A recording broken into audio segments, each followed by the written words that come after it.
So, when companies go abroad, they need to make many important decisions, especially how to go abroad and which strategies to use. In this video, we will discuss two tensions companies face when making these decisions. One, the tension between control and risk, and two, the tension between localization and standardization. Let's get started.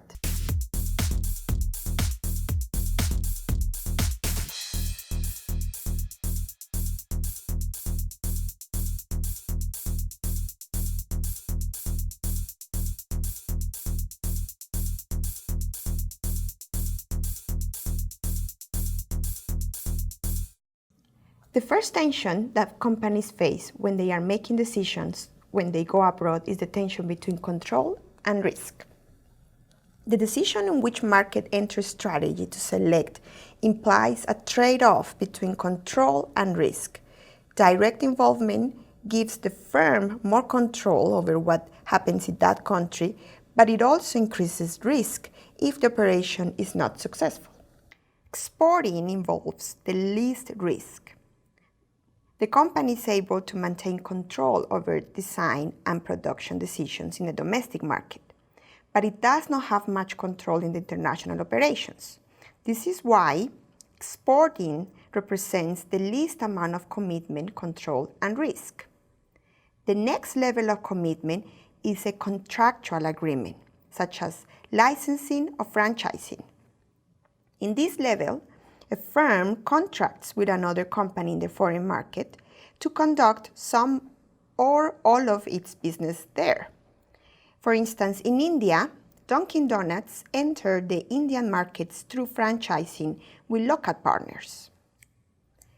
Firms seeking an even deeper commitment to a foreign market develop a strategic alliance or joint venture with one or more domestic firms in the target country. A joint venture is a type of a strategic alliance when a new entity owned by two or more firms is created to allow the partners to pool their resources for common goals. For instance, in 2011, Toyota, a Japanese company, and Ford, an American company, joined a joint venture agreement to develop a new hybrid system for the trucks and SUVs. Direct investment is a deeper level of commitment that occurs when a firm expands internationally by buying a business outright in the host country. This allows a foreign firm to take advantage of a domestic company's political savvy and market position in the host country, but at the same time increases the risk level if things do not go as planned. This is why this level is the one with the highest level of commitment, but also risk. In 2017, finally Starbucks bought out their Chinese local partners, increasing their risk, but at the same time the control that they have over China. When a firm offers the same marketing mix across different markets, is using a standardization strategy. In contrast, when a firm differentiates the marketing mix by each market, is using a localization strategy. And this is the second tension. On the one hand, in the standardization, there are cost-effective strategies because you are using the same strategy across different markets.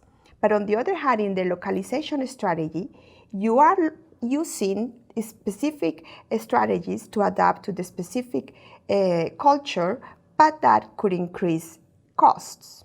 Advocates of standardization argue that the world has become so small, with tastes so homogenized that basic needs and wants are the same everywhere. Standardization also increases efficiency and reduces the cost of adapting products to local needs. On the other hand, those in favor of localization feel that the world is not that small, and product and promotional messages should be tailored to local environments. These marketers feel that each culture is unique and that each country has a national character, distinctive sets of behavioral and personality characteristics. What usually ends up happening is that firms try to standardize as much as possible, while at the same time localizing to what the customer in that market wants. Because if they do not localize, the customer in that culture will not buy the product. But if they don't try to save money standardizing as much as possible, the companies will also lose competitiveness, and competitors with better prices will take a lead. Let me show you a couple of examples where we can see some of those adaptation strategies and to an extent the standardization as well. This is product adaptation. Donuts in South Korea. I told you that I used to live in Korea, right? There, Dunkin' Donuts, usually through franchising, adapts to local tastes using rice flour and soy powder. Other donuts have a sweet bean cream and sweet bean jam inside. Have you ever heard of bean jam? Does it sound appealing to you? It is actually a very common sweet treat in Korea. In this advertising, Disney bridges the tension between standardization and localization in Hong Kong. To do this, they use one advertising poster for its Avengers movie, but adapted it by translating the text to the local language. This is an example of promotion adaptation. So in this video, we have discussed two important tensions that companies face when they go abroad. The first tension is the tension between control and risk in the market entry strategies.